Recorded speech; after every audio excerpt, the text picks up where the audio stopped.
민주통합당 비례대표 진선미 의원입니다. 여전히 국정원 사건 때문에 나왔습니다.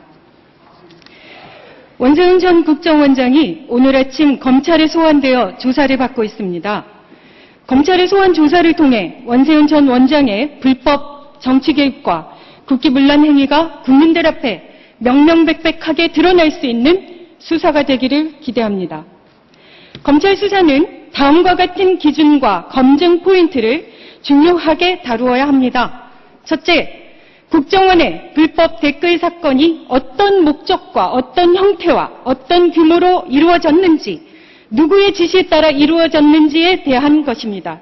둘째, 원세훈 전 원장의 지시 강조 말씀을 국정원이 어떻게 실행에 옮겼는지, 주요 국정 현안들에 얼마나 깊숙이 관여했는지, 어떻게 책임지게 할 것인지의 문제입니다.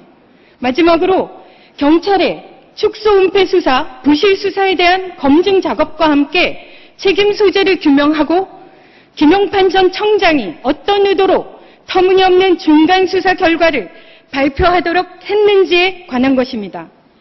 오늘 아침 보도에 따르면 검찰은 국정원이 인터넷 여론 조작의 과정에서 일반인 보조 요원인 PA를 고용했는지를 밝히는데 수사력을 모으고 있다고 합니다.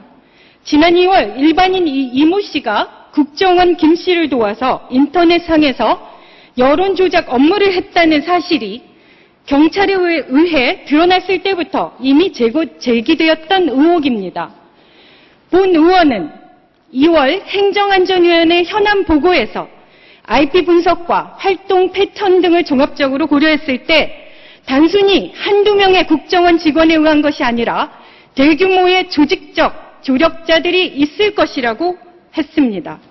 이들 그룹의 아이디들을 통해 추정컨대 인터넷 활용에 능숙한 20대 초반의 젊은 층들이 국정원의 불법 대선 개입 활동에 조력했을 개연성이 크다는 것입니다. 국정원 직원이 사용한 IP와 동일한 IP와 아이디 그룹에서 작성된 글에는 아까 어느 의원께서 말씀하신 전혀 관계없다고 하셨으나 들어보시죠. 안철수는 문재인을 밀어주고 하산했으면 정당을 만든다는 거냐 안 만든다는 거냐, 자기를 경선조차 개판 5분 전으로 만든 정당이 정부 운영은 잘하겠나 등 노골적으로 야당의 대선 과정을 비판하는 글도 있었습니다. 명백한 대선 개입 행위를 하지 않을 수 없습니다. 그렇기 때문에 지금까지 경찰의 수사 과정에서 드러난 국정원의 여론 조작 혐의는 빙산의 일각에 불과한 것입니다. 그렇게 하기 위해서 국정원 여자는 스스로 자기를 감금시킨 거죠. 증거 인멸을 위해서 이렇게 4개월 동안 사건의 제대로 된 수사가 이루어지지 않도록 방해하기 위해서죠. 국정원 사건과 관련한 새누리당의 정치 공세야말로 너무나 유감스럽다는 말씀을 드립니다. 경찰이 정치 개입에 혐의를 적용해 기소 의견으로 검찰에 송치한 사건입니다. 검찰의 수사가 진행될수록 더욱더 큰 실체가 있다는 것이 오늘의 기사에 봐도 드러나고 있는 것입니다. 그럼에도 불구하고 이게 아무 문제가 없다고 호도하고 계시는 겁니까? 가장 문제가 없어 보이는 게시글의 일부만을 가지고 와서 이것이 대선 개입이냐고 묻는 아전인수는 이제 없어야 된다고 생각합니다. 적어도 헌법의 삼권 분립의 가치에 따라 행정부를 견제하는 의회라면 국가기관이 국기를 문란케 하는 행위, 헌법 가치를 파괴하는 행위에 대해서는 떳떳하게 잘못된 것이라고 말할 수 있어야 하는 거 아닙니까? 아울러 경찰의 수사 내용이 실시간으로 새누리당에 유출됐다는 의혹에 대해서도 새누리당은 국민들 앞에 명확히 해명을 해야 할 것입니다.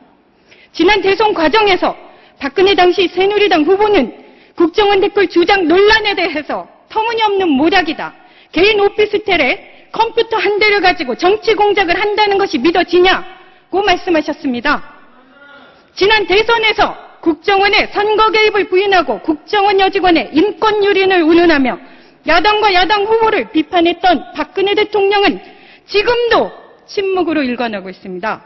박 대통령께서는 하루속히 국정원의 국기문란 사건에 대해 명확한 입장 표명과 함께 섣부른 판단으로 야당 후보를 비방했던 것에 대해 국민들 앞에 사과하십시오. 그리고 철저한 진